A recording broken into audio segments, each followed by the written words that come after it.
دنیا کا فائدہ اور سب سے زیادہ مسئلہ ہر گھر میں ہے، چاہے جتنی بھی اللہ نے دولت دی ہو، اس کے باوجود یہ فکر ہوتی ہے کہ روزی روٹی کے دروازے کھلے رہیں، زیادہ سے زیادہ آمدنی ہو، زیادہ سے زیادہ فائدہ ہو. ٹھیک ہے نا؟ میں یہ سمجھتا ہوں کہ ممبر پر آنے والے کی ذمہ داری یہ بھی ہے کہ وہ امت کے لیے، افراد کے لیے جینے کے ڈائریکشنز معین کرتا چلا جائے بحیثیت مجموعی کہ آپ کو کس ڈائریکشن میں سفر کرنا چاہیے. تو سب سے بڑا مسئلہ ہم و غم کیا ہے؟ اقتصاد، اکنامکس، روزی روٹی، کمائی، دنیاوی فائدہ. آپ کو اندازہ ہونا چاہیے کہ دنیا میں 30 سے زیادہ ملک وہ ہیں، ایک دو نہیں، 30 سے زیادہ ملک وہ ہیں جن کی نیشنل لینگویج عربک ہے. بیداری سے سماعت فرما رہے ہیں آپ؟ نیشنل لینگویج عربی ہے، وہاں کی قومی زبان عربی ہے. تو وہاں کی سرکاری زبان عربی، وہاں کی اقتصادی زبان عربی، وہاں کا بازار، اس میں زبان جو استعمال ہوتی ہے عربی، تجارت.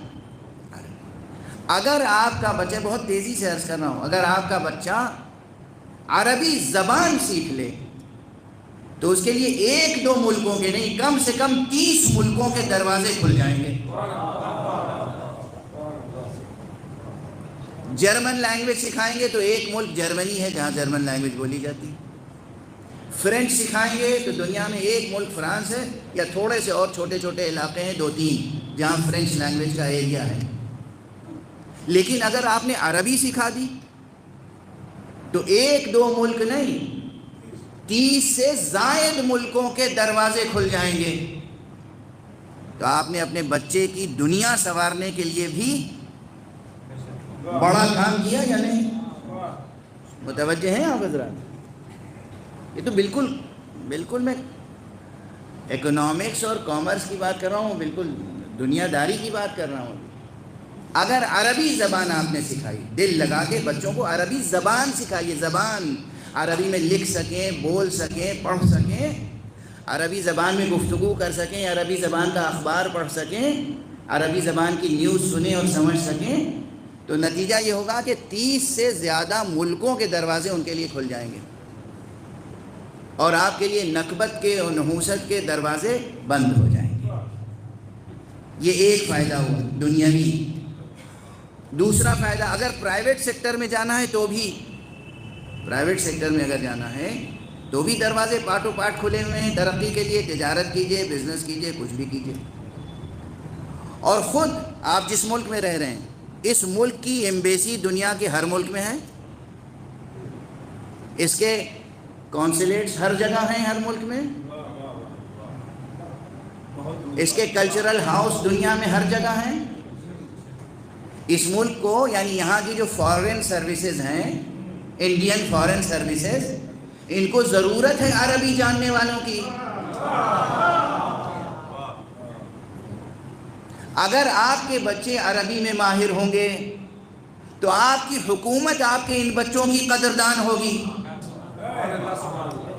انہیں اپنے ایمبیسیز میں، اپنے کونسلیٹس میں، اپنے مشنز میں، ہر جگہ ہائی کمیشن میں، جہاں جہاں بھی عربی کا، جو عربی ممالک ہیں، یہ 30 یا 30 سے زیادہ ممالک، وہاں ان کو اسٹاف چاہیے عربی جاننے والا. تو آپ کیوں نہیں اپنے بچوں کی قسمت کھولتے اس لحاظ سے کہ عربی زبان سیکھیں؟ زبان، لینگویج، یہ 2 بڑے فائدے تو دنیا کے ہیں.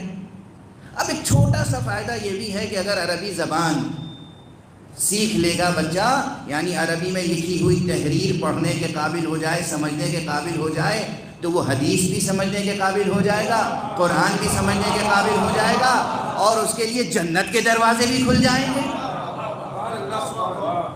اور اب اس میں ایک طنز ضرور ہے، مگر اس طنز کو بھی برداشت کر لیجئے گا کہ اگر آپ کا بچہ عربی زبان جانتا ہوگا اور خود قرآن مجید اور حدیث کا ترجمہ کم سے کم کرنے کے قابل ہوگا، تو جاہل مولوی تفرقہ پیدا کرنے ہی میں کامیاب نہیں.